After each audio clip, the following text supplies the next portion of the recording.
Hey guys, so it is time to learn about adding and subtracting rational expressions. Yay! So I'm sorry I wasn't in class today, and please excuse my voice. I know you had your quiz. I hope you guys did great. I'll grade it as soon as I get back. But we're going to do pages 8 through 10 of your rational expressions packet today and do some notes. Hopefully go real quick.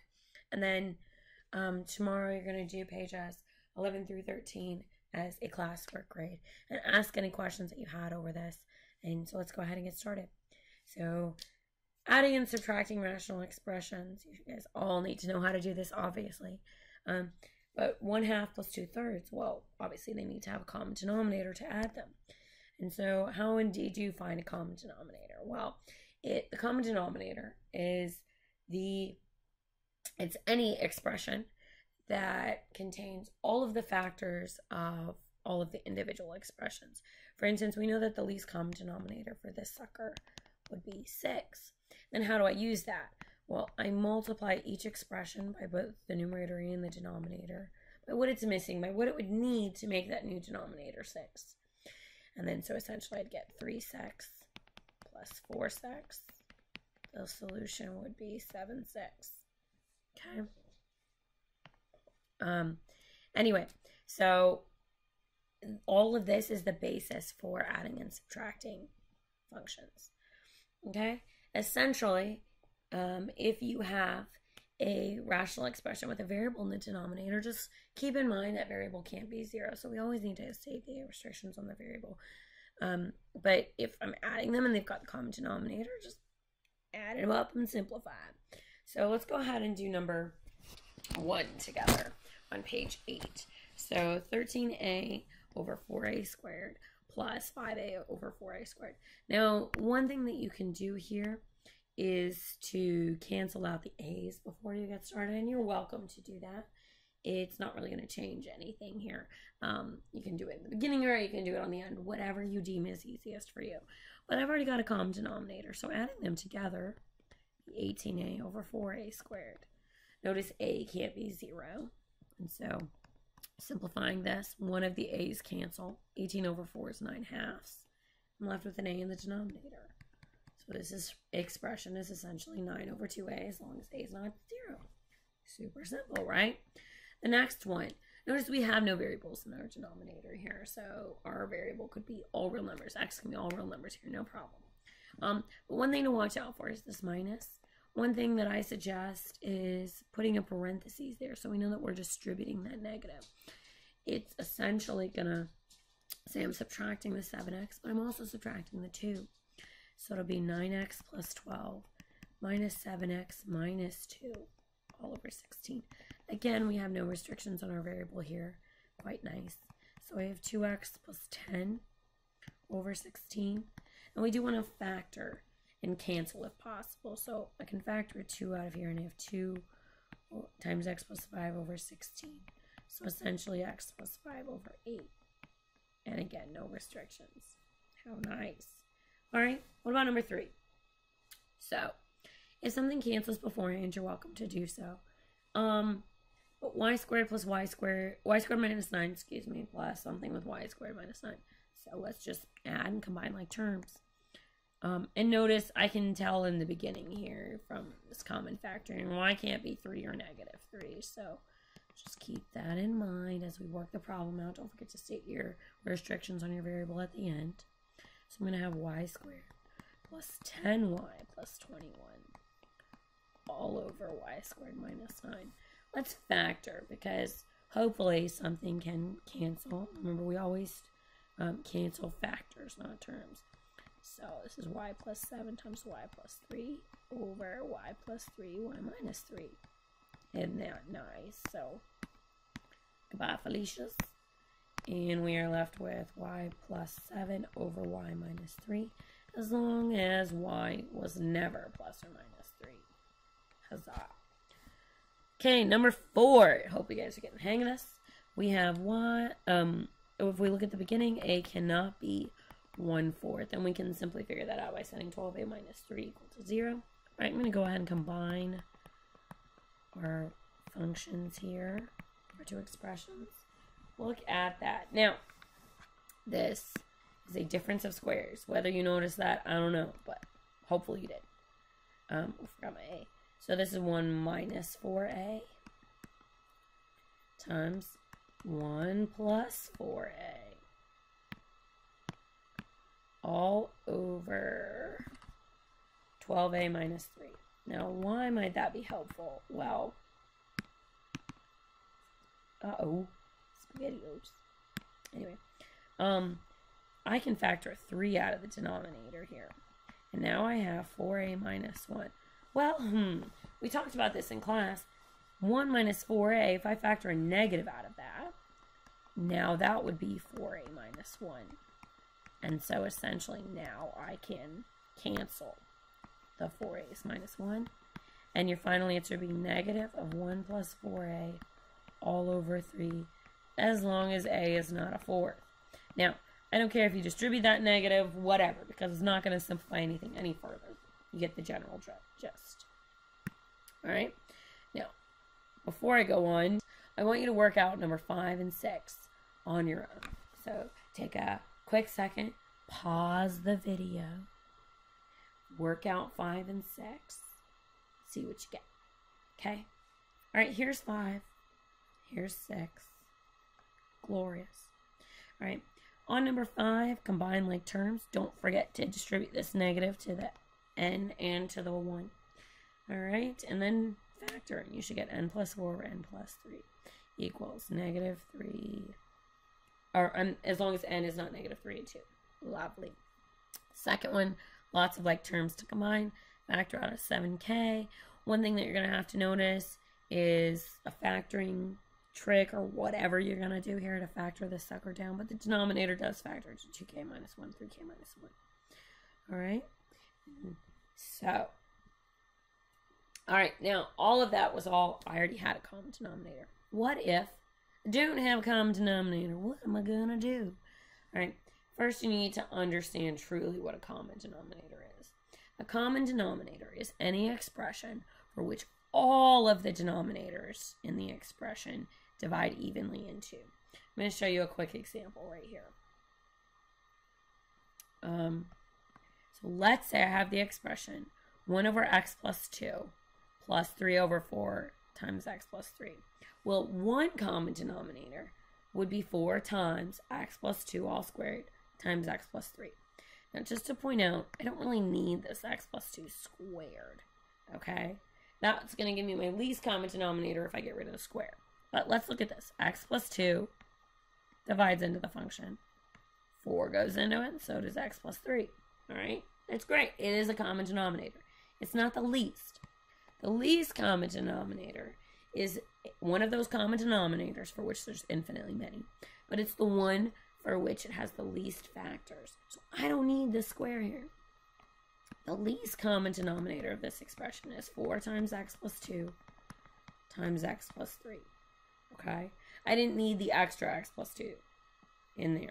And essentially the steps to finding a common denominator is always make sure you factor your denominator, write out the different factors, and don't include any repeats. And that's essentially what this is, right? So like if I have an x plus 2, I don't need to write x plus 2 twice. It's already there, okay? And everything is multiplied in the end. So let's start out with a very simple case, number 7.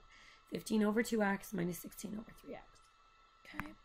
The least common denominator would be something that 2x divides into and 3x divides into. Well, they both have an x in common. And then think, well, what's the least common multiple of 2 and 3 would be 6. And just double check. 2x goes into 6x. Sure does, 3 times. 3x goes into 6x. Sure does, 2 times. And now I need to multiply both of these, both numerator and denominator, by what they need to become a common denominator now. So this one I would need to multiply by 2. This one I need to multiply by 3 over 3. And remember, because these are expressions, I need to multiply by both the numerator and the denominator. I need to multiply by 1, essentially.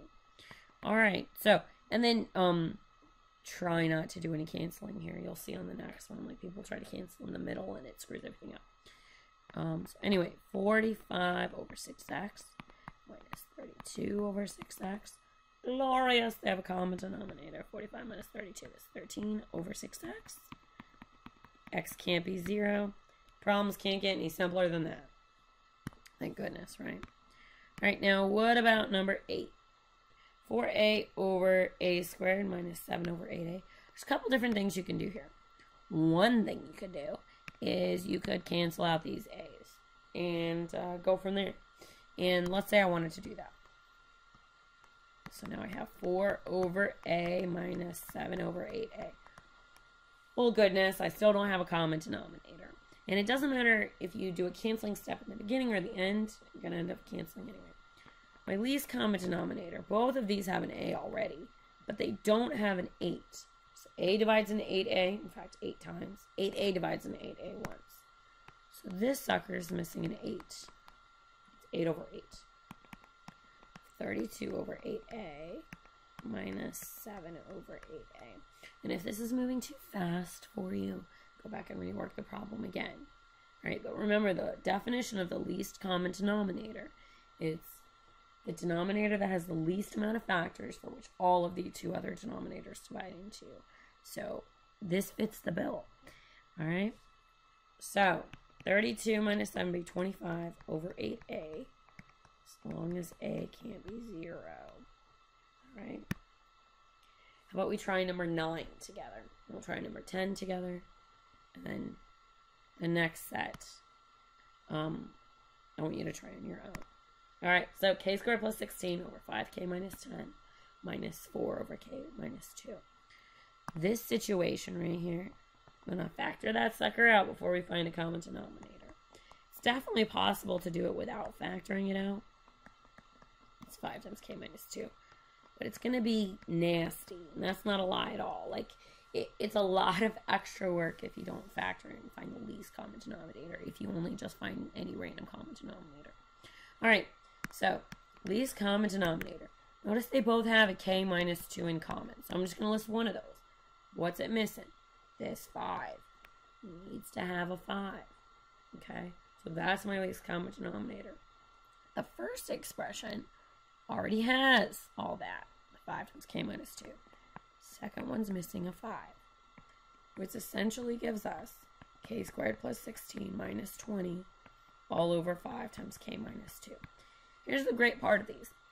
Never multiply out the denominator, ever, when you're adding and subtracting these expressions. Because in the end, after you've simplified the numerator, you're going to probably factor the numerator out if possible. And if the denominator's already factored, then we can work on canceling. But if you multiply out that denominator, you're just going to have to factor it again. So just don't do that.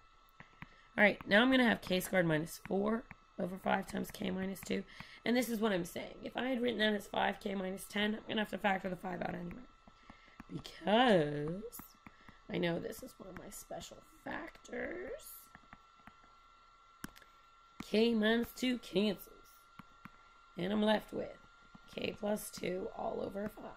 As long as k is not plus or minus, as long as k is not 2. Ta-da!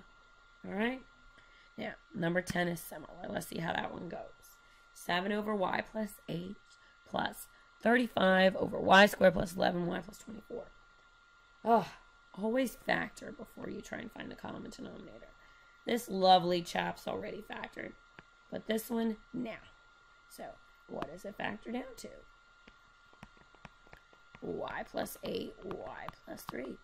Well, when I find my least common denominator, already has a y plus 8 in there.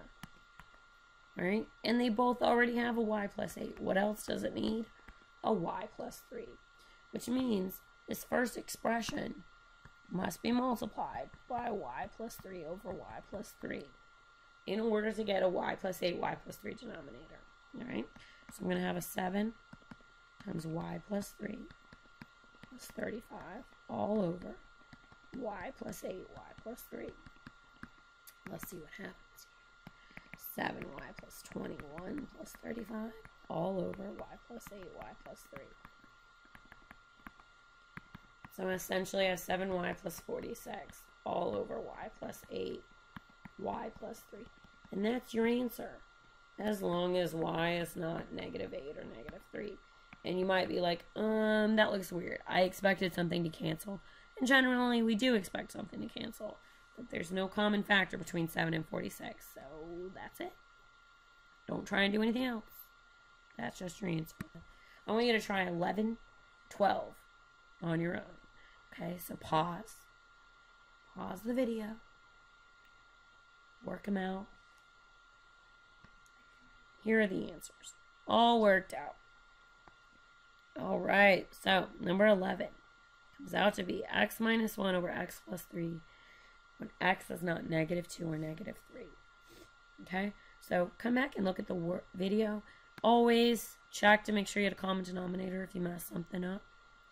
Okay, on number 12, the answer came out to be m plus 5 over m minus 2, as long as m was not plus or minus 2.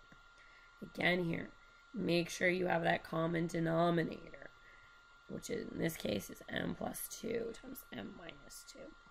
You need to stop and look at the work here. Pause it. Pause the video. Look at the work. See what mistake you made. Okay, and if necessary, work it out again and see if you get the right answer this time. Same thing. Pause the video right now. Do 13 and 14. I just want to make sure you really know what you're doing, and you kind of solidified it in your brain before you move on, okay? To pause. Here's 13, and there is 14. Sorry, I keep getting emails popping up. All right, there's 13, and there is 14. 13 comes out to be 13w minus 27 over w plus 1 times w minus 7. It's kind of like that other problem we did. You want it to simplify, but it just don't. Number 14 is b squared minus 4b minus 12 over b times b plus 3. Now, one thing you might want to do, or you might have screwed up on 14 because it's real common. B and b plus 3 do not divide into each other. Just pick any number, right, and call that b. Let's say b was 4. Well, b plus 3 would be 7. These have no common factors. Therefore, they must be listed completely separately. It's a really common mistake to think that b is a factor of b plus 3, but they don't go together at all. All right? And so if you messed up on that one, check to see if that was your common denominator. Secondly, what you could have messed up on is this is a -4, so we're distributing them to both. Now, one thing you might have noticed is b squared minus 4b minus 12 factors to b minus 6, b plus 2. However, since that's b times, or divided by b times b plus 3, nothing canceled. So, didn't get us anywhere, right? So, I mean, it's completely okay to leave it in this factored form in green, or this answer here in blue. Nothing changed. Pause again. Do 15 and 16. Pause the video and do 15 and 16. Ooh, 15. I'm going to scroll down here. It's this answer down here at the bottom in red. This is number 15. This is number 16. 15 is 3 over 2 times p minus 3. Scroll up so you can kind of see the work. So if you need to, pause. See where you went wrong. Common denominator here was 4 times p minus 5 times p minus 3. I have to factor on this one. And on 16, it's r minus 4 over 2r. The common denominator here was 2r times r plus 4. Good problem. Okay. All right, what about complex fractions? Ooh, next page. Complex fractions, exciting. So complex fraction is a fraction within a fraction. So I know you guys love fractions. I mean, you've been telling me all year that fractions are your favoriteest thing in the whole mathematical universe. So I decided to throw some fractions inside your other fractions because you were just so loving in fractions. So anyway, general rules are 1, simplify the numerator and the denominator separately as much as possible. If you've got multiple parts, like here, adding and subtracting, combine them into one fraction within the numerator and the denominator. Step 2, change them so you can see it as dividing, and then multiply by the reciprocal of what you're dividing by, and re-multiply and simplify. Okie dokie. So I'm going to work out number 9. In our denominator, x minus 3 over x, we're good. And our numerator, not good. We've got 2 fractions. We need to simplify them. So x over 3 minus 3 over x. Treat them just like you normally would if I just gave you this expression. Find a common denominator, in this case 3x. And bring them together. Multiply by 3 over 3, 3x. That's all over x minus 3 over x. Which is going to be x squared minus 9 over 3x. Ooh. Big fat fraction, excuse me, over x minus 3 over x. Now, with a complex fraction, complex expression like this, you need to look at any time of variables in the denominator. At any given point, that's a restriction. All right, so I'm going to rewrite this as division, so we can see it in sort of a pragmatic way. And I know if I divide by a fraction, I flip and multiply. So it's x over x minus 3. And this is something I want to point out right here. Now, before, x just couldn't be 0. But look at it now. X also can't be 3. So just keep that in mind with your restrictions. Let's factor.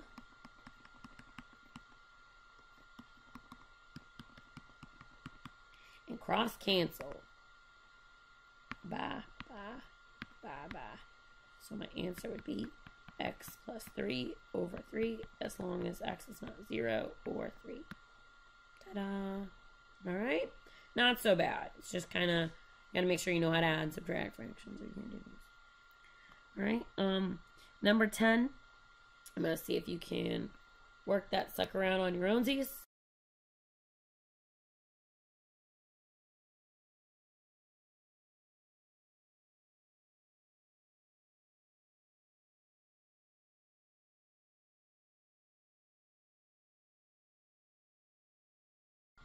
And this is what you should get. Okay, so number 15 real quick, and then all right, I know this is supposed to be number 11, whatever. So let's do number 15/11, and then I want you to do number 12 on your own, and then I think you're all good to go. I'm gonna work out the other 2 problems in case you need them, but I think you're really good to go. And remember, tomorrow you're gonna do pages 11 through 13. I am gonna grade all this. Make sure that you've done it all, so yay. We've got some weird, crazy stuff going on here in the denominator. I'm going to go ahead and change this up.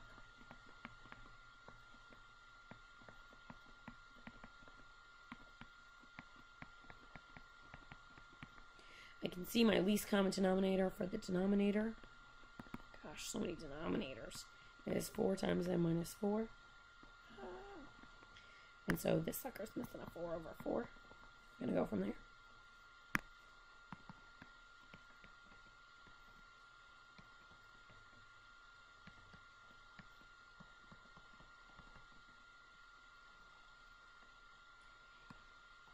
And then change to a reciprocal.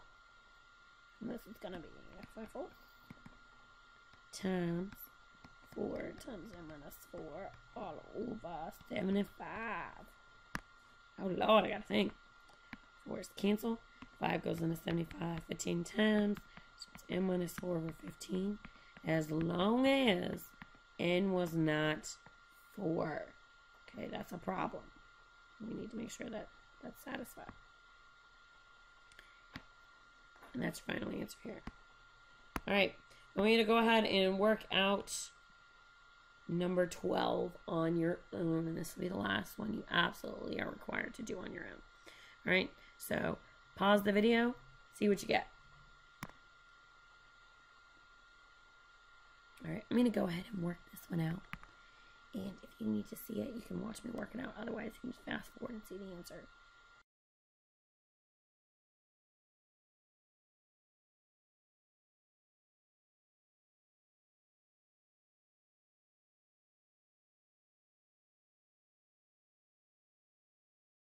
All right, good. Okay, if you got it, super. Also, you don't have to work out 13 and 14, but if you do, Here are the solutions. 13 is b minus a over ab. And 14 is m minus n over m plus n. And the solutions are all right here. I want you to try work them out on your own if you want to. If you think you need a little bit more practice. Pause the video and you can look at the solutions right here. Okay? All right, I will see you guys tomorrow. Have a lovely day.